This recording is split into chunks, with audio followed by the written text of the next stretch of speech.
podrá decir que este es un verano aburrido, que no están pasando cosas. Están pasando un montón de cosas este verano. Es verdad que Gabriel Boric y el gobierno, su futuro gobierno, se fueron de vacaciones. Es verdad que el actual gobierno también se fue de vacaciones, desde Sebastián Piñera hasta 19 ministros, pero siguen pasando cosas. Vamos a conversar con Claudio Alvarado, director del Instituto de Estudio de la Sociedad, abogado, magíster en Derecho Constitucional, autor de varios libros, entre ellos Tensión Constituyente, un agudo observador de la actualidad nacional. Claudio, muchas gracias por estar con nosotros. Muchas gracias a ustedes, Tomás. Un gusto estar aquí conversando contigo. Oye, mira, yo sé que el gobierno a lo mejor ya no importa tanto.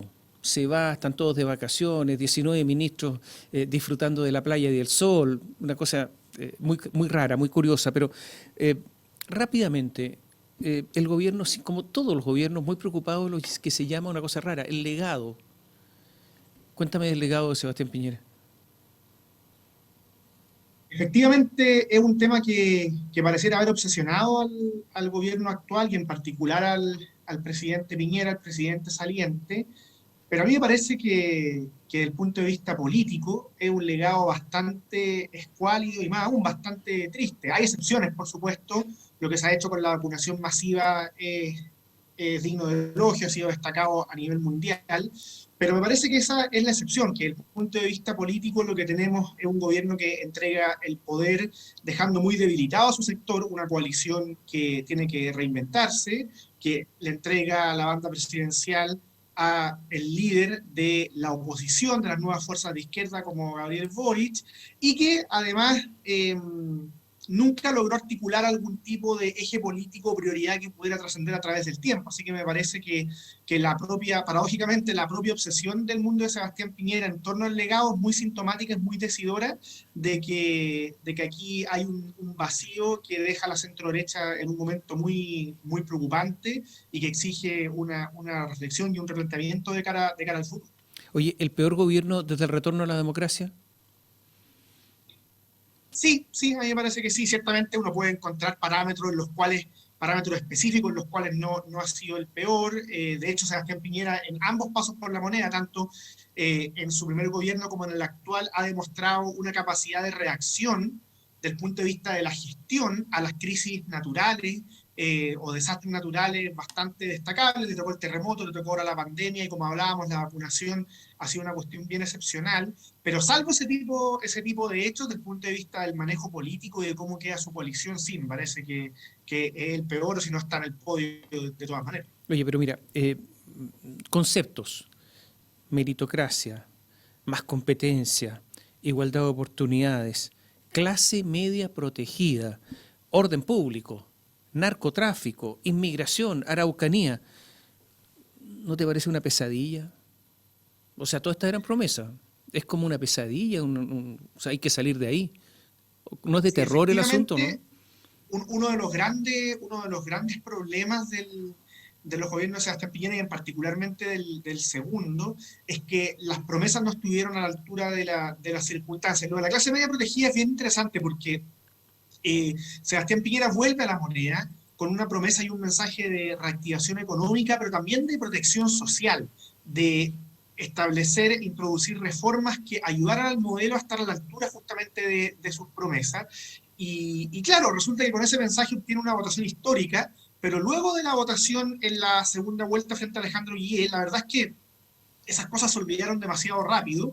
Me parece a mí que el resultado en la segunda vuelta presidencial en ese entonces obnubiló al piñerismo y lo hizo creer cosas que no pasaban, como si en Chile no hubieran problemas, como si en Chile el malestar hubiera sido algo totalmente inventado. Y en vez de entrar a este nuevo gobierno con una actitud propositiva, reformista, que permitiera hacerse cargo de algunas de estas situaciones al menos, la verdad es que se dejó estar, se confió demasiado en la inercia de las cosas, y bueno, ya sabemos cómo terminó la historia, así que sí, efectivamente esos distintos conceptos son muy sintomáticos de los problemas actuales, por supuesto no todos son problemas exclusivos o se deben exclusivamente al mal manejo político del gobierno actual, pero hay algunos en los cuales sí su responsabilidad es principal, particularmente aquellas cosas que se prometieron y se dejaron de lado, como la clase media protegida.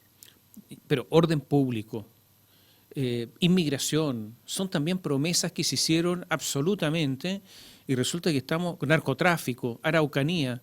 El fracaso es absoluto, ¿no? Y quizás sí, efectivamente, las cosas que tú estás mencionando son reales, no son ningún invento y son una señal más, un signo más de lo mal que queda el país una vez que Sebastián Piñera entrega el mando. Y me parece que la labor de la centro derecha frente a este tipo de crítica o de reflexiones es tomárselas muy en serio. O sea, por decirlo así, lo que tiene que hacer la centro derecha para lograr reinventarse y salir adelante es hacer el inventario de por qué, luego de tener un gobierno de su coalición, las cosas resultaron como terminaron. Es lo que nos hizo la concertación en su minuto. Muchas voces lúcidas del mundo de centroizquierda han advertido en los últimos años que un error, un problema de la concertación fue no haber hecho el inventario de por qué perdió el poder, no tomarse en serio la autocrítica, dejar simplemente que pasara el tiempo. Y bueno, ya sabemos que desde ese entonces hasta ahora la centroizquierda, lo que conocíamos como centroizquierda, ha ido disminuyendo progresivamente su importancia en la escena política nacional. Para que a la centro derecha no le pase lo mismo, tiene que hacer el inventario de por qué las cosas terminaron, cómo terminaron, sin refugiarse únicamente en las excusas, porque obviamente que es fácil en este contexto criticar lo antidemocrática que fue la oposición en muchas ocasiones, el que al gobierno le tocó una pandemia, el que vive una crisis social y política cuyo causante no es únicamente Sebastián Piñera, pero siendo todas esas cosas ciertas, me parece que ponen el énfasis en el lugar equivocado. La principal pregunta debiera ser ¿por qué este gobierno fue un fracaso desde el punto de vista político? ¿Por qué no se cumplieron las promesas? ¿Por qué no se estuvo a la altura de las circunstancias? Solo la autocrítica ayuda a mejorar y a detectar los puntos ciegos, así como hoy día, y con esto cierro el punto, así como hoy día la Convención Constitucional parece cerrarse y ensimismarse a la autocrítica, lo cual le impide detectar sus errores y sus puntos ciegos. Bueno, así también ha ocurrido en el pasado con la centroderecha, que es de esperar que esto no vuelva a suceder. Se produció en el país porque Chile siempre se ha vanagloriado, los chilenos, de la solidez institucional de Chile. No, es que los otros países de América Latina, pero aquí la solidez institucional, las instituciones funcionan, una especie de mantra, ¿no? Pero lo que ha ocurrido en el último tiempo es un desplome de las instituciones, no está quedando nada. El Tribunal Constitucional, Sebastián Piñera es un gran responsable al nombrar a María Liv Sabram directamente del segundo piso, o sea, algo que en un país democrático normal, eso jamás sucedería, aquí sucede. Y ya hay acuerdo en la Convención Constitucional, incluyendo la derecha, que el Tribunal Constitucional no va a seguir. Tiene que haber otra cosa, pero este no puede seguir. Entonces se ha producido un desplome institucional. La pregunta es si hay una revolución en marcha frente a este desplome. A ver, yo distinguiría un par de cosas. Efectivamente, el dato de que tenemos un descrédito y un desfonde institucional, salvo muy contadas excepciones, es cierto y la verdad es que lleva algunos años evidenciándose. Está el caso del Tribunal Constitucional, pero también es cierto que el prestigio del Congreso, y en particular de la Cámara de Diputados, está por el suelo, y así con distintas instituciones públicas. En general son pocas las que se salvan. Así que me parece que ese es un contexto respecto al cual podremos discutir las causas que lo han producido, pero no el hecho de que efectivamente tenemos un problema muy serio, muy severo en materia de confianza y credibilidad institucional. Eso es lo primero. Ahora, frente a tu pregunta, ¿en qué estamos frente a esta situación? A mí me parece bien claro a estas alturas que hay una porción de sectores de izquierda que tienen algunos de ellos presencia en la Convención Constitucional, que están poseídos, que están embriagados por un ánimo, si no revolucionario, al menos estrictamente refundacional, al menos los cánones que eso lo permite un contexto democrático. Hemos conocido una serie de propuestas en la última semana que buscan eliminar el Senado, que buscan transformar radicalmente nuestro Poder Judicial, que buscan avanzar en una serie de expropiaciones o caducar concesiones, que algo que jamás habíamos pensado hasta hace poco tiempo atrás. O sea, yo creo que hay fuerzas que están empujando en esa dirección, pero la gran pregunta es, frente a ese tipo de fuerza, ¿cómo va a reaccionar aquel mundo de izquierda que hoy día llega a la moneda? Porque, por decirlo así, por resumirlo en términos simples, entre Gabriel Boric de la primera vuelta y de la segunda vuelta del balotaje, algo sucedió,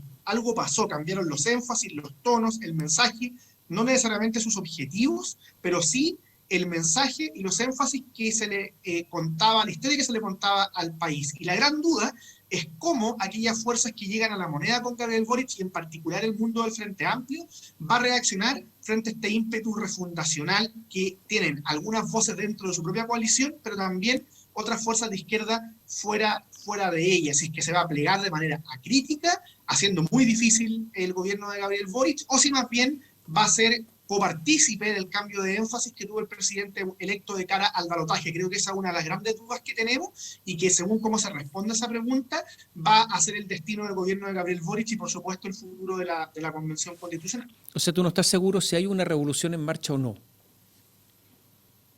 No, la verdad es que me parece que esos juicios tan categóricos siempre se hacen en retrospectiva. Uno sí puede afirmar, me parece a mí de manera bastante fundada, que hay fuerzas que quieren empujar en esa dirección y que esas fuerzas han adquirido creciente presencia en la arena pública, incluyendo cargos de representación parlamentaria y también en la Convención Constitucional. Pero no me atrevería a afirmar de manera categórica que hay una revolución en curso propiamente tal o sin los contrapesos o las dudas del caso. Para aseverarlo de modo tan indubitado, me parece que tendría que pasar más tiempo y mirarlo en retrospectiva, mirarlo hacia atrás. Ahora, dicho eso, hay peligros reales. O sea, creo, como decía hace algunos minutos, que el afán refundacional de la mano de propuestas muy nocivas, algunas de las cuales han sido aprobadas en general en la Convención, en distintas comisiones de la Convención, exige tocar las campanas de alerta, exige tomarse en serio esta situación y no caer en la autocomplacencia que a veces se observa en ciertos convencionales constituyentes, que ante la primera crítica ellos reaccionan señalando que se trata de una campaña del terror o campaña de desprestigio, como si estuviéramos hablando de inventos, meras exageraciones, alarmas sin fundamento real. Todas estas propuestas que estamos conversando y que atentan o bien contra la separación de poderes o bien contra la solidez o estabilidad de nuestra democracia, existen. Y ante eso hay que tomarse en serio el cuadro. Creo que hay convencionales constituyentes como Agustín Esquella que lo han entendido bastante bien, pero la verdad es que no sabemos cómo van a reaccionar las mayorías en el Pleno y en particular las fuerzas que llegan al gobierno de la mano de Gabriel Boric. Si es que ellos siguen presos de la autocomplacencia y no tomándose en serio este tipo de riesgo, como decía antes, el país y el propio gobierno de Boric lo va a pasar muy mal, porque la verdad es que son propuestas muy ensimismadas, muy desconectadas de los anhelos de las grandes mayorías que quieren cambios, pero con estabilidad, cambios con certeza, como el mismo Gabriel Boric reiteraba una y otra vez de cara a la campaña del balotaje. Pero la convención no ha acusado el recibo de eso, parece muy ensimismada, muy presa, una borrachera electoral, que ya en el pasado le pasó la cuenta a Michelle Bachelet y a Sebastián Piñera a volver a la moneda. Es muy paradójico que estos convencionales, muchos de los cuales dicen ser representantes de territorios, de causa, independientes, están actuando de manera tan radical y tan desconectada por ese anhelo de cambios con estabilidad que ha manifestado en reiteradas ocasiones la ciudadanía. ¿Estás de acuerdo con que la victoria que ha obtenido la izquierda, que es una victoria en elecciones sucesivas, plebiscito, convención constitucional, la elección presidencial, es la mayor victoria que ha obtenido la izquierda en la historia de Chile? A ver, porque podemos comparar con Salvador Allende. Salvador Allende siempre fue minoría. O sea, fue una minoría que alcanzó el poder, fue una minoría en el Congreso, nunca tuvo la posibilidad de redactar una constitución y finalmente terminó derrocado. ¿Esta es una victoria mucho más consolidada desde ese punto de vista de la izquierda? Efectivamente, la izquierda está en una situación inédita y aparentemente muy triunfante por los hechos que tú señalas, Tomás, pero creo que de todos modos hay que hacer algunas distinciones. Si uno mira lo que fue la elección presidencial refleja una clara victoria de Gabriel Boric, pero que para llegar a ella tiene que pasar por un cambio de énfasis y de estilo muy marcado, como comentábamos recién, y además una elección en la cual, no obstante, José Antonio Kast obtiene la misma cantidad de votos, muy similar con la cual Sebastián Piñera había llegado a la moneda en el periodo eleccionario anterior, de modo tal que la elección presidencial es muy contundente, es muy categórica, pero muestra una fuerza o una población al menos dispuesta a votar por las fuerzas de derecha muy relevante en cantidad de votos para lo que han sido los periodos previos y además una elección en la cual Gabriel Boric obtiene la mayoría renunciando a buena parte de los énfasis de su trayectoria política. Y si miramos la elección parlamentaria que acompaña la primera vuelta presidencial, ahí nos damos cuenta que de hecho la derecha, no obstante este contexto favorable a las izquierdas que tú bien describes, la derecha obtiene una elección parlamentaria mejor que lo esperado en la Cámara de Diputados y para qué decir en el Senado. Tenemos el Senado más equilibrado y con mayor presencia o fuerza de las fuerzas de centro, centro-derecha y de derecha desde el retorno a la democracia. Entonces, creo que hay que tener eso a la vista, a la luz de mirar el cuadro completo, porque de hecho, si miramos estas distintas elecciones con más detalle, con lupa, lo que concluimos es que la anomalía se dio en la elección de convencionales constituyentes. Es la única de las últimas elecciones en las cuales hemos elegido representantes, en las cuales se da esa composición tan singular, y eso debiera ser también una señal de alerta o de humildad a las distintas fuerzas de izquierda, porque de lo contrario, lo que van a hacer ellos, lo que van a incurrir en esta borrachera electoral, en este ensimismamiento que conversábamos antes, ¿cierto? O sea, de pensar que esa elección de convencional es tan singular, que se dio con reglas ad hoc del punto de vista de los independientes y de la paridad, que además se dio en un momento muy singular de la pandemia y de la discusión de los retiros, sería automáticamente representativa de la realidad política del país, y la verdad es que si uno mira la parlamentaria o la presidencial, el cuadro obviamente es más enredado, es más ambiguo. No obstante, insisto que en general es un cuadro favorable para dichas izquierdas. Ahora déjame agregar algo adicional sobre este punto que creo importante. Sin perjuicio de los matices o precisiones que yo te comento, es cierto, el cuadro es muy favorable para las fuerzas de izquierda, particularmente en la Convención Constitucional, y eso les exige una cuota de responsabilidad adicional. Digámoslo así, en la Convención Constitucional ya no ocurren, ya no operan las excusas de los vetos, de los 30 años, de que aquí están los poderes fácticos. No, la Convención Constitucional, las distintas fuerzas de izquierda y en particular el Frente Amplio y el colectivo socialista tienen la posibilidad de articular mayorías y por tanto en ellas recae la responsabilidad de que el proceso constituyente está a la altura de sus promesas. O sea, si no llegamos con un texto medianamente aceptable, si no llegamos con un texto que pase los estándares mínimos del punto de vista democrático, o que aún pasándolo esté lleno de propuestas tan malas desde el punto de vista jurídico o tan discutibles desde el punto de vista político que no alcanza una mayoría contundente en el plebiscito de salida, ese va a ser un fracaso de las fuerzas de izquierda. Son ellas las que tienen la batuta y la posibilidad de conducir el proceso, de modo tal de que me parece que ese mismo cuadro que aparentemente es tan favorable para ellos, les exige, las obliga a estar a la altura de las circunstancias desde el punto de vista de la responsabilidad política. Si no, el fracaso va a ser de esas fuerzas, no de la derecha ni de la antigua concertación. Pusieron una lupa sobre Gabriel Boric. En el fondo, Claudio, que nos describas a Gabriel Boric, porque yo creo que ha habido tres, no dos. El Gabriel Boric de las primarias, ligeramente diferente el Gabriel Boric de la primera vuelta, no era exactamente el mismo, el Gabriel Boric de la segunda vuelta, pero resulta que el otro día en una entrevista a la BBC, que tú la conoces, todos la conocemos, dijo que una referencia ideológica es Álvaro García Linera. Si hace esa referencia, se refiere al Gabriel Boric 1, 2 o 3, ¿qué nos puedes decir al respecto? Es una muy buena pregunta considerando la responsabilidad que va a tener Gabriel Boric como presidente de la República, ¿cierto? Muchos de los procesos que estamos conversando, incluida la Convención Constitucional, en la medida que empiecen a flaquear o que se empiecen a consolidar estas desmesuras, estos excesos que hemos conocido en las últimas semanas, van a volver a llevar la mirada en primerísimo lugar al presidente electo. Efectivamente, al respecto, cabe decir que siempre se ha dicho que en Gabriel, o muchas personas han dicho, o hemos dicho que en Gabriel Boric hay dos almas. Un alma más republicana, con más sentido de Estado, más dialogante, si se quiere, y un alma más infantil del punto de vista de sus ideas políticas o pseudo-revolucionaria, aludiendo con ese tipo de calificativo a las características que él tuvo como dirigente estudiantil o en sus primeros años de parlamentario, que se habrían visto reflejados en su encuentro con Palma Salamanca, en su agresión a las fuerzas de orden en Plaza Italia, en fin, los hechos que todos conocemos. A mí me parece que desde ese punto de vista lo que nosotros hemos visto en las distintas elecciones que tú mencionas, la primaria, la primera vuelta, el balotaje presidencial, destellos o reflejos de ambas sensibilidades o de ambas almas o dimensiones de Gabriel Boric. En la primaria se reflejó, me parece a mí, de manera muy clara su lado más republicano estadista en el contrapunto con Daniel Jadue, el cual, dicho sea de paso, le hacía la pega bastante sencilla al respecto.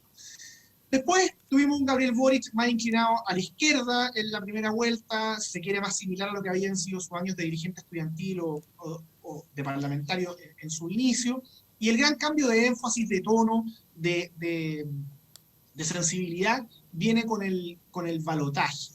La gran duda que tenemos es si esos cambios fueron meramente tácticos o bien responden a una convicción más de fondo del punto de vista de el tipo de articulación que requiere el mundo de izquierda para alcanzar una mayoría social importante en un país como el Chile actual.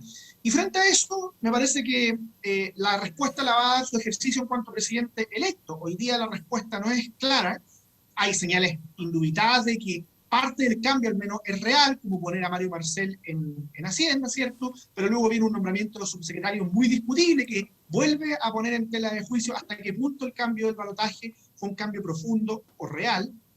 Y después también está la duda respecto a la Convención Constitucional, porque Gabriel Boric ayer reaccionaba en Twitter por primera vez desde el punto de vista de la discusión de contenidos de la Convención, criticando una propuesta absolutamente deschavetada, que apuntaba a eliminar la separación de poderes, básicamente.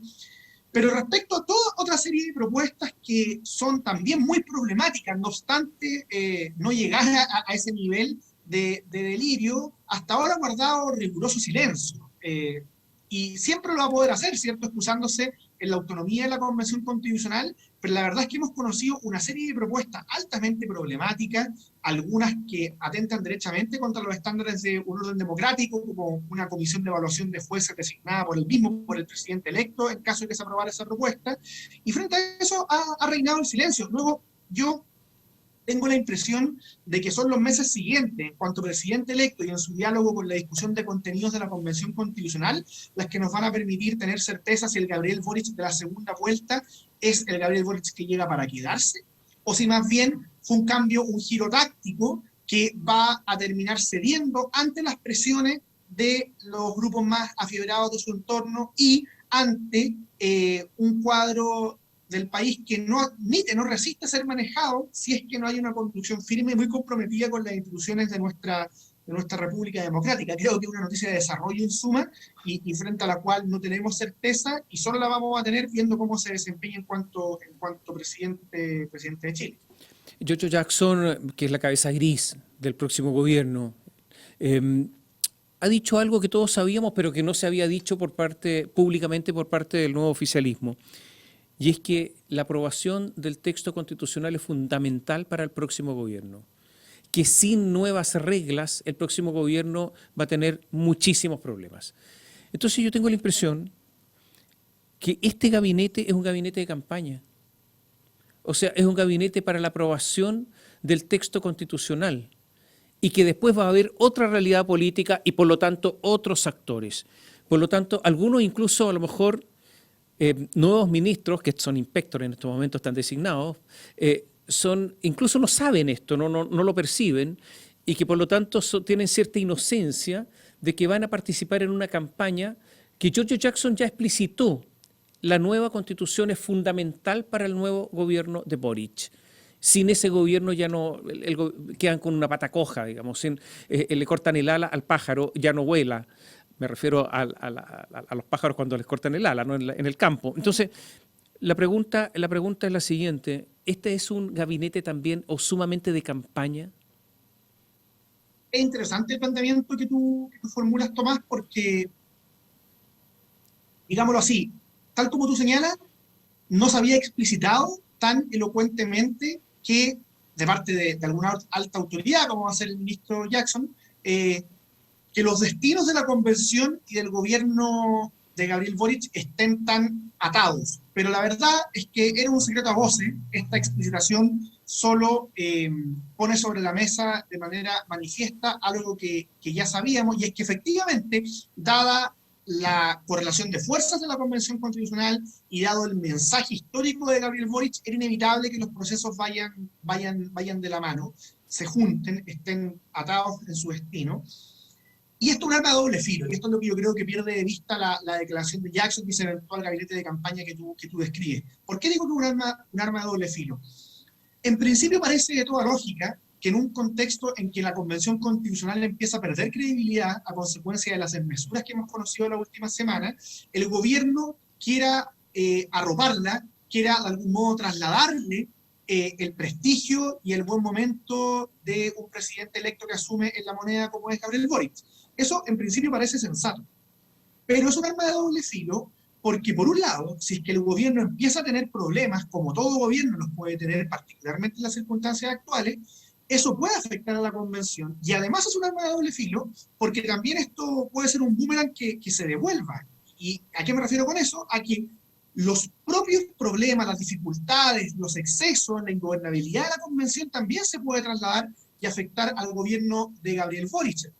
Esto mismo que ocurrió ayer, en el cual él se pronuncia respecto a un determinado contenido, bueno, lo que uno esperaría de la prensa es que ahora empieza a pedir la opinión del presidente electo respecto de otra serie de materias discutibles, problemáticas o derechamente inaceptables, y luego, si es que al interior de la convención, las fuerzas que podrían articularlo, conducir mayorías que son Apruebo Dignidad, el colectivo socialista, no logran ejercer adecuadamente esa conducción, eso nuevamente va a llevar a mirar al gobierno de Gabriel Boric y pedirle que ordene a sus partidos más cercanos. Entonces, yo creo que esta explicitación que hace Joe Jackson es correcta, es de algún modo avanzar un paso más en algo que todos sabíamos, pero no sé si hay plena conciencia en esas fuerzas de izquierda de que esto es un arma de doble filo, de que los resultados no están asegurados y de que en Chile, y este es un error de algunas izquierdas que yo creo que están muy ensimismadas, en Chile es verdad que se esperan grandes cambios, pero cambios con estabilidad, con seguridad, que no aumenten la incertidumbre,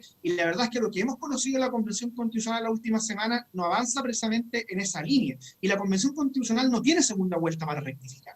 Gabriel Boric tuvo balotaje para rectificar, la Convención no lo tiene, y por tanto, de no mejorar rápidamente, porque además los tiempos son muy escasos, en su performance pública, en su sensatez, en su mesura, este cuadro político en el cual los destinos de Gabriel Boric y de la Convención están atados, bien podría volverse en contra del gobierno del presidente electo. Tú votaste por una nueva constitución, ¿no es cierto? En el plebiscito. Y lo vota por, efectivamente. Sí. De acuerdo a las normas que se han aprobado, faltan los 2/3, sabemos todo lo que falta. ¿Cuáles son aquellas normas que te llevarían a aprobar o a votar rechazo? Es muy buena la pregunta, me parece, más allá de mi caso puntual, porque tiene que ver con un hecho que quizás tampoco están aquilatando debidamente las fuerzas de izquierda de la convención, y es que el apruebo, el 80%, casi 80% que obtuvo el apruebo, era un voto mucho más diverso de lo que a veces ha dado a entender. O sea, no hay ninguna coalición política que tenga un 80% por sí sola. De hecho, Gabriel Boric, en una votación muy contundente y que ha sido muy destacada, obtiene un poco más del 50%. Ese 80% del apruebo incluía gente de centro derecha, gente de centro izquierda, de más izquierda, desafecta, etc. ¿Y por qué es importante tener a la vista eso? Porque eso era posible en un contexto político determinado, en el cual, a la luz de la crisis de octubre, hubo muchas personas que de manera más o menos fundada, más o menos reflexiva, decidieron dar una oportunidad al proceso. Pero en cambio el plebiscito de salida es un plebiscito que va a ser en concreto, no en abstracto, y en el cual va a ser inevitable ir a mirar una serie de propuestas concretas, específicas, que bien pueden llevar a muchas personas a replantearse su votación. En mi caso particular, y contestando derechamente tu pregunta, a la luz simplemente de las votaciones que se han conocido en la última semana, me preocupa de sobremanera, en cuanto al sistema político, el que vayamos a dar paso a un eventual presidencialismo sin Senado. La verdad es que las experiencias de presidencialismo unicameral son contadas con los dedos de la mano y no son muy exitosas, no son muy estimulantes. Acá en Latinoamérica lo que tenemos de ese tipo es el caso venezolano, el híbrido peruano, en fin, nada muy auspicioso. Así que ahí tenemos un primer flanco de abierta preocupación. Después, en segundo lugar, me parece que son sumamente preocupantes las medidas que han ido avanzando en la Comisión de Sistemas de Justicia, que amenazan directamente la independencia judicial, la independencia de nuestros tribunales. Pienso en particular en que se termine el fuero de los jueces, el límite del periodo judicial, que esa eventual comisión de evaluación política de los magistrados. Esa propuesta al menos es derechamente chavista, es muy similar a una propuesta de la Asamblea Constituyente venezolana, y ante algo así, obviamente, uno no podría, al menos en mi caso, aprobar. Y después, solo por mencionar un tercer ejemplo, están las preocupaciones en materia de libertades básicas. Poco antes de que estuviéramos grabando esta entrevista, me enteraba de que en una comisión se rechazaba una iniciativa popular de norma que pretendía instalar algo tan básico, tan elemental como la libertad religiosa. Eso no quiere decir necesariamente que no vaya a haber consagración de la libertad religiosa en la Convención Constitucional, porque quedan fases, quedan debates, pero en fin, son señales muy preocupantes desde el punto de vista de las libertades básicas. Lo mismo podría ocurrir en materia educacional, en materia de libertad de asociación, y por tanto, redondeo esta respuesta simplemente señalando de que a la luz de cómo avanzaba la convención, yo estoy en un proceso de profunda reflexión y obviamente hay que esperar el texto definitivo para tener una conclusión categórica o totalmente definitiva, pero las señales no son para nada estimulantes, al contrario, creo que exigen una alerta democrática, como han dicho distintas voces estos últimos días, y las fuerzas de izquierda que no lo advierten son las que, si es que esto se consolida, van a terminar horadando la posibilidad de una nueva constitución que convoque a amplias mayorías. Van a haber transformado el 80% del apruebo en una constitución de nicho que o bien puede perder el plebiscito según cómo sean las desmesuras, o incluso ganándolo por poco, no va a cerrar el capítulo constitucional, sino que nos va a obligar a estar discutiendo por años o quizás décadas cómo volvemos a tener una constitución que sea capaz de convocar a grandes mayorías y que esté acorde a los estándares de una democracia constitucional como la que Chile se merece. Claudio, te agradecemos mucho darnos esta entrevista, te saludamos y estamos en contacto. Muchas gracias a ustedes, que estén muy bien. Gracias. Chao, chao. Claudio Alvarado ha estado con nosotros, con ustedes. Gracias por seguir.